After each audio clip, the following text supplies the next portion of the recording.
Guys, aku mau cerita tentang penyakitku di tahun 2018. Jadi tahun 2018 itu aku mengidap penyakit yang cukup merepotkan, ya, yang disebut dengan penyakit fistula.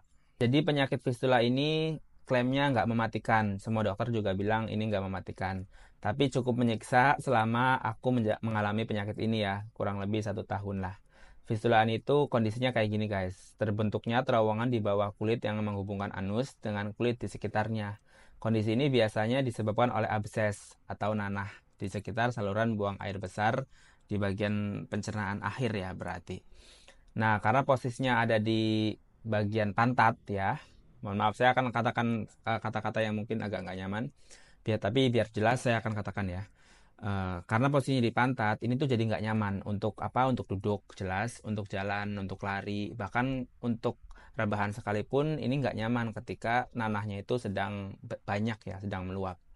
Nah, setelah riset panjang, saya berobat sana sini, ada misdiagnose dari dokter. Dokter bilang ini tuh penyakit wasir, tapi ternyata ini bukan wasir ketika saya menjelang operasi. Saya waktu itu hampir operasi dan aku bilang, dok ini saya kena penyakit wasir. Saya self claim ya, karena memang dokter sebelumnya bilang ini wasir stadium 3 atau 4 lah bisa jadi.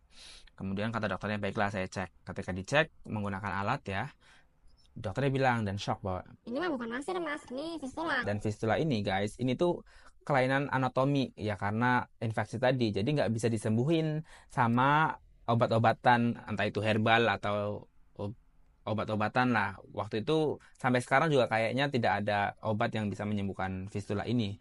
Hanya operasi yang bisa menyembuhkan karena memang harus melakukan pengangkatan yang terinfeksi dan atau ruang absesnya, maaf. Asbes mah toko bangunan. Maaf.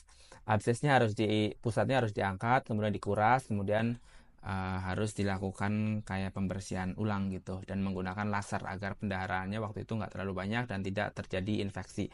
Karena penyakit ini sekali lagi ini tuh berulang, seulang itu.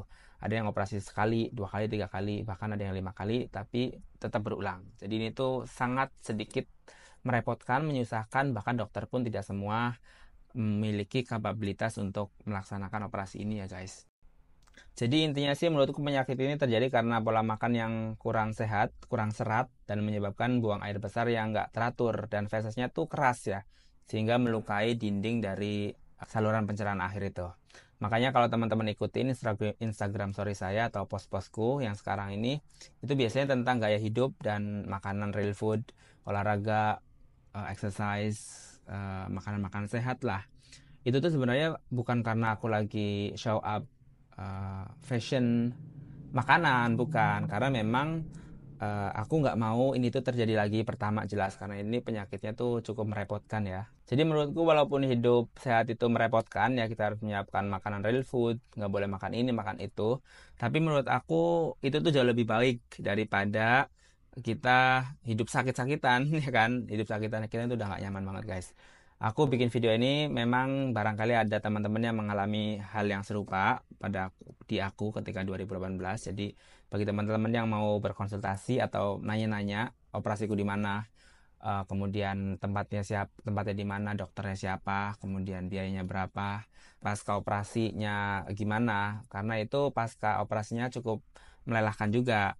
Setelah operasi sekitar 8 bulan itu baru sembuh total ya, 1 tahun malah, satu tahun baru sembuh total. 3 bulan masih sering pendarahan, masih sering berdarah karena memang tidak dijahit dan nggak boleh dijahit.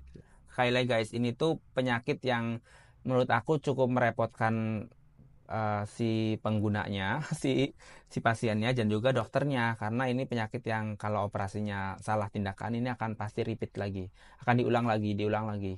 Saya punya temen sudah 3 kali dioperasi dan gagal dan sampai sekarang dia nggak mau operasi lagi, dia kapok katanya. Dan ya dia konsumsi obat-obatan setiap hari dan juga dia mohon maaf memakai pampers perempuan. Apa itu ya? Pampers perempuan? Ah nggak tahu lah, bye.